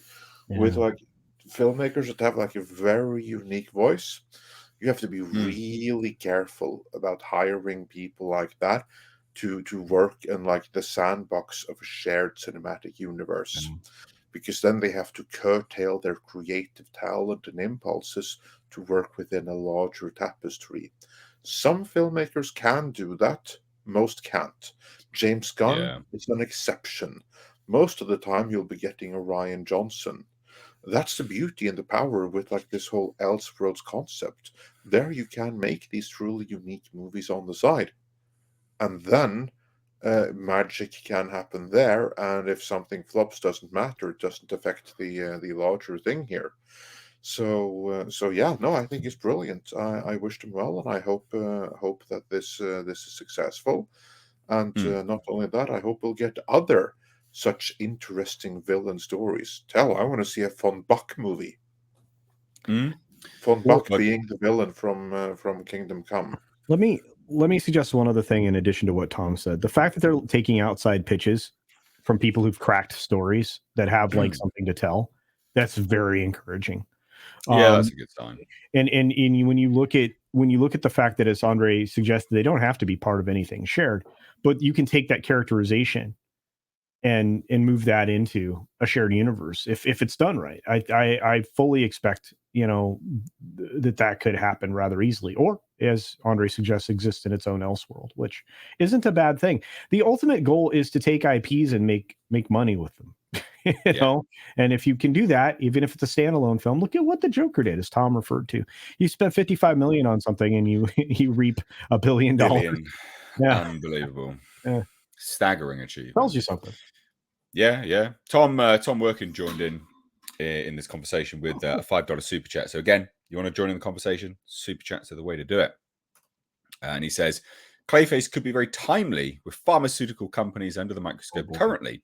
A product test gone wrong, suspicion of vaccines, etc. You're right, but I don't think they'll do it. I don't think they'll do it like that. But you are absolutely right that it could be very timely. But guys, do we think that they would even broach that? I don't think they've got the balls to broach that as a potential. If anybody does, it would be Gunn. I don't know that he'll swing that way. Again, I mean, largely media's been surviving on the money they get from the pharmaceutical industry of late. So when it comes to the advertisement side of the equation, but maybe, but it wouldn't even have to be specifically related to that. Just a failed experiment, pharmaceutical experiment works. Wouldn't be that hard to do. Wouldn't have to indicate one way or another if it was something like that. True. Andre? I don't really have anything to add to it. I think what Culture said sums it up perfectly. Damn it, I'm trying to have a drink here. God damn it, you should speak longer. Really, I mean, I know it's kind of cliche to have somebody just fall in a vat of chemicals, but you really don't need anything much more complicated than that for something like this. I mean, seriously. God damn, take the hint, guys. I'm trying. I'm helping here. I'm vamping as best I can. I talked as long as I could. Normally, I get accused of being long-winded. Yeah, that's brilliant. For me, interrupting all the bases. So okay, what he said. Yeah. What coaches? I could say that I'm actually editing a video in the background at the same time, but yeah. Oh dear. What I can add though is that hey, if it was good enough for the Toxic Avenger, it'll work here. Yeah, I like it. Fergal Kelly has been a member for 22 months at support level 1, so thank you so much. You want to support the channel? Become a member, ladies and gents. Great way to support the channel. Great way to get included in specific things just for members or Patreons. So after this stream, I've got a members and patron only stream. So that'll be starting up shortly after this stream finishes, and it's an exclusive thing. So head on over there and become a member. But Fergal Kelly says, could Brie Cheese play Clayface? Well, technically, anyone could play Clayface, actually, I think. Couldn't they, really? Anyone could. I like it. Yeah, I like it. Thank you so much. Be a gender swap, but yeah. Well, that's all the rage in Hollywood. You just need someone that can portray anguish of what's happening to their body. If you have that, then you've come a far way. True. Now, we've got an interesting topic for the next one, which is Guy Pearce has issued an apology because he questioned whether, it's right that actors, who are trans only play, characters that are trans are only played by trans actors. So he questioned that, just a random musing on Twitter, and posted the lengthiest bullshit apology I've ever seen. So he said, a question. If the only people allowed to play trans characters are trans folk, then are we also suggesting the only people trans folk can play are trans characters? Surely that would limit your career as an actor. Isn't the point of an actor to be able to play anyone outside your own world? So what do we think to that? Is that worth apologizing for, just from the off? I think that's Why is he apologizing? Yeah. Well, that's the statement. He's apologized because of that statement. We'll get to his apology, but that's what he's apologizing for. Do you think he's needed to apologize? And I better apologize because I've said that a lot. Yeah, I said it to do with, what was it, Star Trek Discovery, when they brought in the non-binary person. I was like, what? Why do you need a non-binary person to play a non-binary person? That's fucking ridiculous. Two of them even, so that they could be segregated together. But yeah, no. No, I think he's spot on. Yeah. Yeah, the big issue here is that he apologized, which he never should have done in the first place, because if he had said Agree. nothing, people would have been angry. Now instead, he has this huge front page apology in Variety. And Yeah. you know what variety means to these people? It means admission of guilt. That's what it means. So Well, what he it does actually admit guilt. This is the yeah, thing. what it actually means is basically here, this guy he admits his guilt. Come and pile on him. That's what he did This here. is his apology for that tiny little offhand tweet he Oh, wrote. for fuck's sake, that means he must have went through a struggle session. Yeah. Poor Mate, guy. I couldn't believe it when I saw this. I was like, you are joking. So he says, I posted a tweet yesterday that I shouldn't have. What? Which, to prevent upsetting anyone else, I have now deleted. A fuller apology and explanation of the point I was raising is attached. Goodness me. So he says this. I'll read it out. Hello, everyone. I see that raising the question of gender identity within the casting process on a platform like Twitter was not a good idea. For that, I apologize enormously. I acknowledge it has only stirred up and inflamed attitudes and made us all dig our heels in. I take responsibility for that and again apologize for starting a fire. This is a subject that needs to be discussed face to face, person to person, and over a good amount of time where we are all heard and understood. It is also a subject that I understand is a complex and sensitive one. I want to take this opportunity to say it's very clear to me that in many areas of life, discrimination, which should have no place in a modern society, unfortunately still thrives. Indeed, members of my own family have been subjected to different but every bit as pernicious prejudice. I understand how my question, asking if trans actors are the only ones allowed to play trans roles, then are we also suggesting trans actors are therefore only allowed to play trans characters, is insensitive? No, it's not. The point I wanted to raise was one about defending the definition of acting and nothing more. Throwing the subject onto one minority group in particular was unnecessary, especially from a man like me with a full house of privilege. I'm in no position to complain about fairness, at least not my own behalf. I raised the question because 30 years now I've had many people ask me since doing Priscilla, don't you think gay people should have played those roles? And now many similar discussions are occurring about trans actors and trans roles. It has led me to reflect even more about acting as an art form and its place in the world. Our industry is already a cesspool of politics, bums on seats, funding, nepotism, and favoritism. It's clear a great many minority communities are underrepresented on screen, and that so too are actors from those communities. But I don't believe artists should have to announce their personal identity, sexual preference, political stance, disability, religious beliefs, etc. to attain work. I believe that to suggest acting can only come from our own lived experience annihilates our imagination. I wouldn't want that restriction placed on a minority actor or any actor for that matter, myself included. What I will say though, if I'm going to play miles outside myself, it better be good. And on that metric, I have always been willing to be judged, as I would hope the actor with lived experience is. None of this is straightforward, but I do believe the artistic community must discuss and develop this within itself. Yes, even if that involves a little shouting. God forbid politicians or the press barons tell us what is acceptable. Thank you for reading. And again, sincere apologies for crassly focusing on just one already harassed minority in my original tweet. What a bitch. What a bitch. He's right about a lot of stuff that he's saying in there, but it's a bitch move apologizing. It wasn't necessary. He didn't say anything nasty. There was nothing insensitive. The fact that he's apologized for it is an admission of guilt. It's a bitch move. It's kowtowing to the mob. You didn't need to do an apology. You just could have said, I didn't mean it like that. This is what I meant. You didn't need to say apology. You didn't need to start with all this nonsense, because his points that he's raising here amongst the nonsense is a valid one. But it's also pathetic that he's sitting there going, our industry is a cesspool of politics. You've literally just propped up those politics by apologizing. You absolute bitch. And I like him, but also, like your question's a right one, and it's based around your own experience because you played a gay character, and people are asking you, should you have done it? So it's just, for fuck's sake, I don't know. It makes me really annoyed when I see stuff like this because it's just so pathetic and pointless. Yeah, Tom is Culture? right. He must have. Yeah. Well, culture, go first, but yeah. I was just going to say, like, real quick that, yeah, Tom is right. He must have been subjected to a mini struggle session, and he was threatened with an even bigger one unless he did this.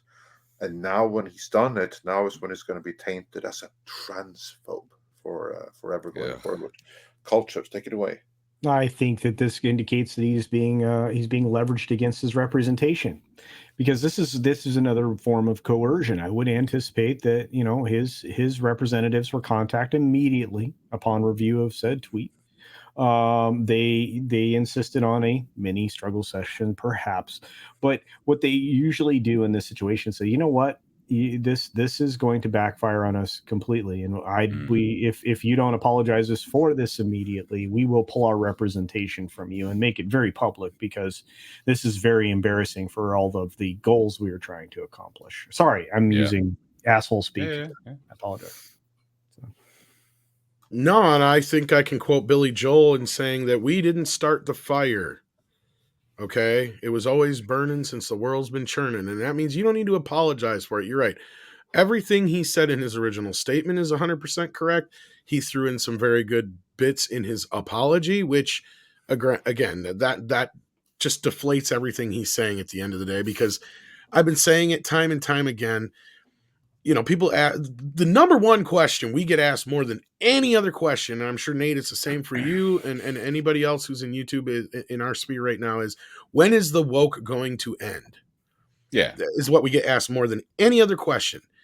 And I'll tell you right now, when is the woke going to end? When people like him stop apologizing for standing up for reality and common fucking sense. And I recently saw another thing that is saying exactly that. You had several times now where several comedians have come out and said, we can't be funny anymore because of the woke. Just recently, you had Jennifer Aniston say that this new generation is too woke for classic comedy, right?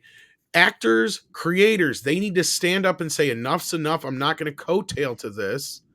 I'm not going to go by this bullshit. And it's just as racist and sexist and transphobe as anything you're trying to say. And I'm not even going to get on the whole transphobe thing because of the week we've had with this situation. But we've come to a place where we've allowed the children to run the ship, right? We already have big enough problems going on in this world right now. We do not need to enable people any more than we already have. That is the biggest part of the problem. That is why we have an issue right now, is because a lot of therapists and psychiatrists have turned into enablers instead of doing their fucking jobs, because they're afraid to get sued. So now we have the same problem with actors, actresses, writers, directors. It's sad enough when an actor has to apologize for doing their fucking job, right? They're supposed to be able to act. I don't give a shit who they are. I'm watching a movie, I ain't sleeping with them, right? I don't care if they're a woman or not. If they're playing a woman convincingly on screen, bravo, you've done your job and you've earned your check. If you used to be a woman and you're playing a man now and you convince me, bravo, you've earned your fucking check. I don't care. Oh yeah, you're an actor at that. But it's the same thing. What would it be any different if you said paraplegic, blind, deaf? What difference does it make? How many deaf actors are there? Not many, because it's not very easy for them. It's not like I'm saying they can't do it. It's a struggle, though. Same thing with a paraplegic actor. What kind of life are they going to have where they get a role once every 3 years? Yeah. Like, that's the thing you got to realize, is that it's not, I'm not saying that these people can't try to do these things. Go ahead, try it. We've had several successful actors who are deaf, for instance. That's not a problem. Same thing with blind. Same thing with any other kind of problem that you have that may be, either born or brought on later in life. But to sit here and pretend that somebody who is literally an actor, it's in the fucking title, act. Doesn't necessarily mean you have to be any of these things. And he's right. And this is what I said about the whole Gina Carano thing with the whole bio pronouns in your bio bullshit. These actors should not have to come out and tell me anything about what they want, who they are, or anything like that. I just want to see them play the role. This is my problem I have with Henry Cavill now. So this is completely unrelated to this stuff, but it's the same point. He has become such a hot topic in the news anymore. I could never see him as Superman again. All I'll ever see is when he comes on screen is I'll see Henry Cavill as Superman, not Superman. So in that sense, they've ruined that for me. It ruins the whole idea of this idea that these I love actors who can just dive into roles, right? So you're trying to say that Daniel Day-Lewis couldn't play a trans person? I guarantee you he'd play one of the best trans people you ever fucking saw. Because he's a great fucking actor. That's why. No. Sorry. Wow.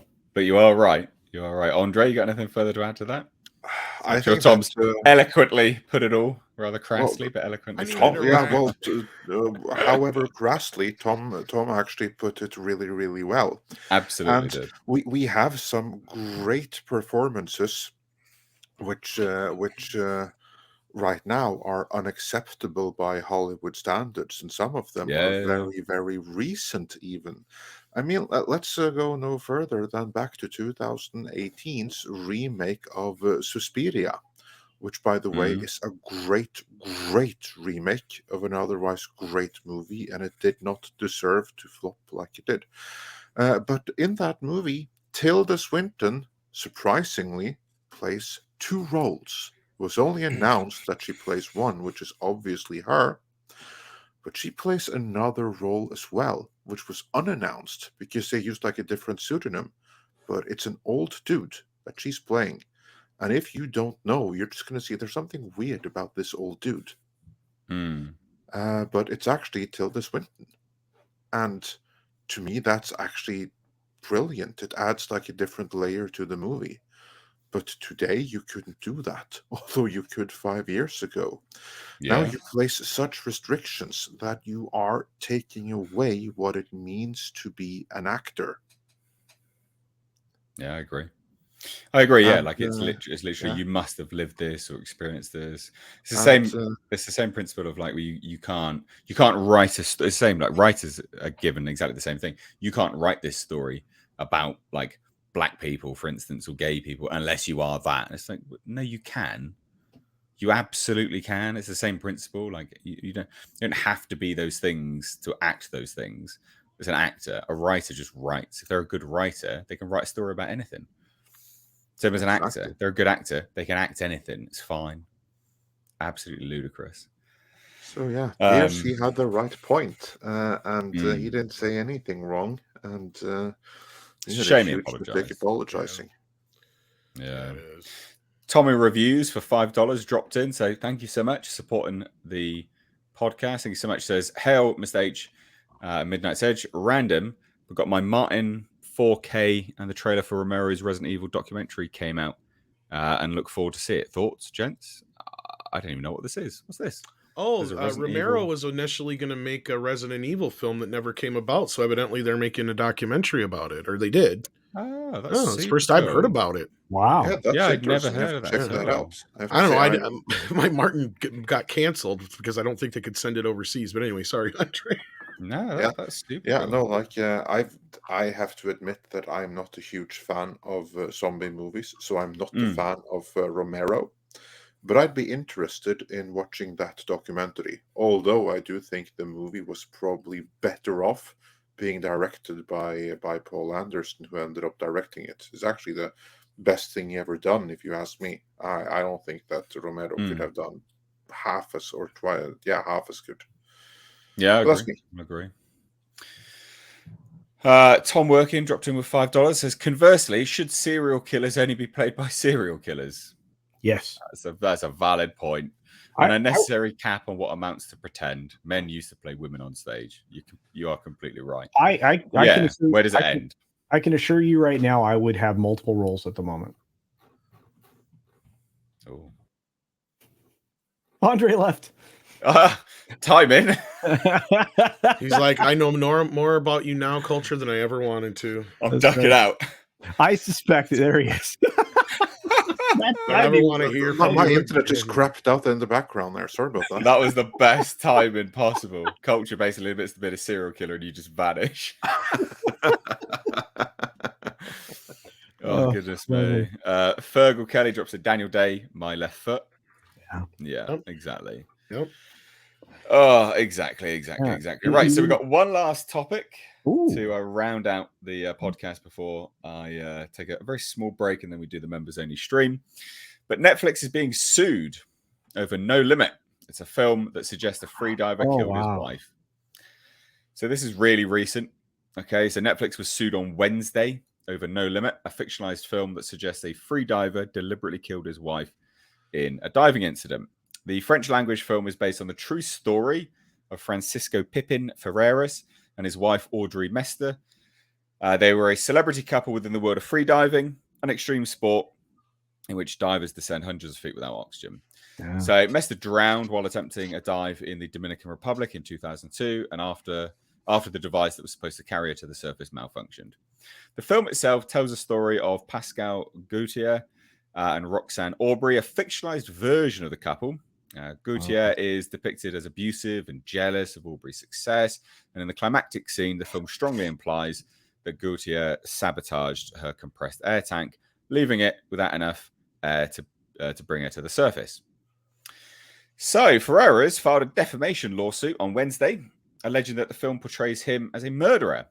The film also shows Gautier choking Aubrey during sex, and both characters cheating on each other, leading to a confrontation just before the fatal dive. And there's a statement that says, "I don't know how people can do something like that," Ferreras said in a phone interview from his home in Cuba. "They turned the story around. They put it in the way they wanted. That really hurt me." The film includes a disclaimer saying that it is a work of fiction and that any resemblance to real people is coincidental. It also says that it is inspired by real events at the end. There is a title card with Mester's photograph and a brief account of her death. So that's where they fucked up. Ooh. The writer-director David M. Rosenthal told Variety in an interview that the film was vetted by lawyers before going into production. It doesn't matter if you edited it and you put a picture of someone's death at the end. I mean, that's in the edit bay. Doesn't matter if the lawyers vetted it before it went into production. Apparently, he doesn't think Ferreras has a case. This is a fictionalized. What they're saying is that this work is a complete fiction, and any resemblance is coincidental. Hey, look at this! But it's always also inspired by a real story. And here's a picture of the dude. Right, got it. Not only that, literally an account of her death. Yeah, see, that's at the end of the film. Yeah, they're done. They're gonna lose this so quickly. It's not even funny. In fact, I would be, if I were Netflix, I would be writing a giant check now. Well, here's the statement from the director again, the writer and director. Yeah. This is a fictionalization of stories that were very much on the public eye, from documentaries to many articles and books about this. What I wrote is fiction with fictional characters. I'm sure he's trying to make a buck here by suing Netflix. Unless you use the actual picture and names and account of the living person. Or the dead person. Yeah. Or in this case, dead person. Yes. I mean, this guy just fucked himself a little bit here. I'm just going to say it. Sorry. Just a rudimentary glance at it. I'm like, well, no, it looks like you've absolutely done exactly what that guy said. You are implying that the story is about him at the end of the film. Yeah. And that the death is like you. That's what you're. There's an implication there. So fucking ridiculous. This is so bad. So since its release, he says he's been bombarded with accusatory comments on social media. The real diver, his lawyer Alexandra Rufus Isaac, has sued Netflix twice. Previously on behalf of people who say they were defamed by the platform's fictional shows. Rufus Isaacs represented Nona Gaprinadishvili, a Georgian chess champion who was referenced in The Queen's Gambit when a character said falsely that she had never faced male competitors. He also represents a Vanity Fair staffer who claimed she was defamed by the show Inventing Anna about the con artist Anna Sorokin. In a statement, Rufus Isaacs said that the makers of No Limit had engaged in a clear and despicable libel. Filmmakers cannot make a film about a real-life situation and simply change some names and dress it up as fiction in order to escape liability for defamation. I'm astounded that the defendant's lawyers did not strongly advise them against doing so. I can see a jury awarding Pippin a very significant amount of damages, and Netflix declined to comment, of course. Again, rudimentary glance, they done fucked up big time. They're How so can you dumb. do that? You can't just sit there and be like, look, this is fiction. Everything that you see here is fiction. This is based on no one. It's coincidental. Builds to a big climactic end scene where someone dies. Oh, here's a real person that died, and here's how she died. How did you? What are you doing? Yeah, this strangely mirrors exactly what we just presented on screen. And remember, completely unrelated. Based on real events, but entirely fictional. What the fuck are you talking about? Wow. If I were Netflix, I'd never work with this Rosenthal fella again. And I would actually reach out to this guy and be like, okay, shut up. What do you want? Because there's no winning here. And if you drag this out for a long period of time, you're going to get a lot of people smelling for unpleasant aromas and a lot of other things that they've produced that are too closely aligned with real life events. This is bad. That's dumb. How did this happen? Yeah, they done messed up. It's unbelievable. Someone made some really bad decisions early on here, thought they could get away with it. I mean, it must have been like a new, inexperienced lawyer that said, yeah, if we just like say based on fictional events, then we're fine. We can do whatever. Someone else must have had some kind of vendetta or been vindictive or something. Because yeah, they done messed up right here. And this dude, whatever their lawyers claim, he's gonna win. Even if it's in France and with Macron being a new dictator and everything like that, but even there they have courts enough that there ain't no way that this is going to fly. The guy's in Cuba. He's Cuban. Okay, yeah, well, even so. Oh, he's home in Cuba. So he's in Cuba. Yeah, that would work. Yeah. I just how could you possibly think that you're not defaming someone at that point? And the thing is that the writer and director's defenses, well, it was all approved before we went into production. Yeah, okay, but you put something at the end of the film in the edit bay, you idiot. That links it all together, ties it up in a nice little bow. It's the cherry on top for the lawsuit. God, ludicrous. I think they'll lose massively. Oh, they should. My hot prediction. Yeah, they're. Regardless of what happened between these individuals in their personal life, like, he did not cross his T's and dot his I's at all, the filmmaker. No. And Netflix is on the hook for it, it sounds like. So. Yeah, Netflix is being sued. Yeah, if they are the owners of this, then rightfully so. I mean, they need to have like the buck stops with them ultimately. You always try to get into the deepest pockets. Netflix has the deepest pockets. But they approved it. It's a Netflix film, isn't it? So that's the thing, right? They are the creators of it, the distributors, the creators, the owners. They hold the rights, therefore they're sort of on the hook. Wow. But yeah, you are right, deepest pockets. So we've got some super chats real quick to get to. Zack Attack for $4.99. Any updates on the Dunwich Horror by Richard Stanley? His charges got dropped from what I've heard. No, his charges did get dropped, by the way.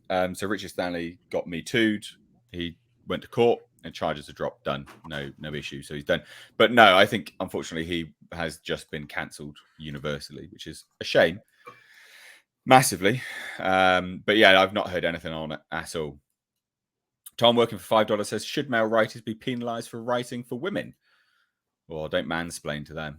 Well, aren't they already? Yeah. Well, yeah, exactly. Yeah. But yeah, it just goes back to what we were saying before. It's just another, where does it end, right? Where does this, the logical end point for all of this is you can only write about one thing very specific to your very specific thing. It's insane. It's absolute nonsense. So really, really dumb. Really, really, really dumb.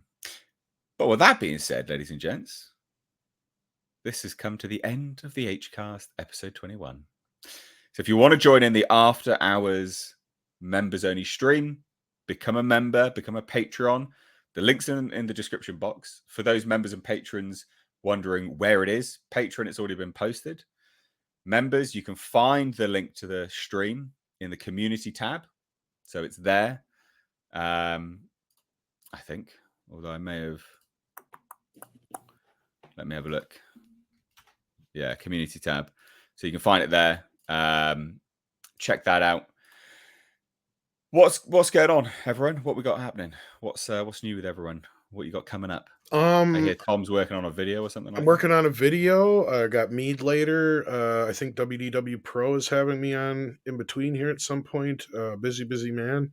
And then we got the morning show tomorrow too, where I believe James Eaton is joining us. So, yeah. Eatock. I'm sorry, not Eaton. James Eatock. Andre, anything? Yeah, no. What Tom said. He's busy working on a new video because I sent him one because new Star Trek series was announced today. And it's going to be a complete and total shit show. So we're breaking down exactly what kind of a shit show is going to be in that video. So do stay tuned to Midnight's Edge in the next couple of hours here, when I expect we will be dropping that, which fits pretty nicely along with our last video from Monday, where we basically said that, Secret Hideout, they got a new deal, and everything. And then they since only confirmed that, or not confirm, but support that. And then, we have James Eatock joining us tomorrow. He, of course, is the one who should have been the showrunner for all things He-Man and the Masters of the Universe.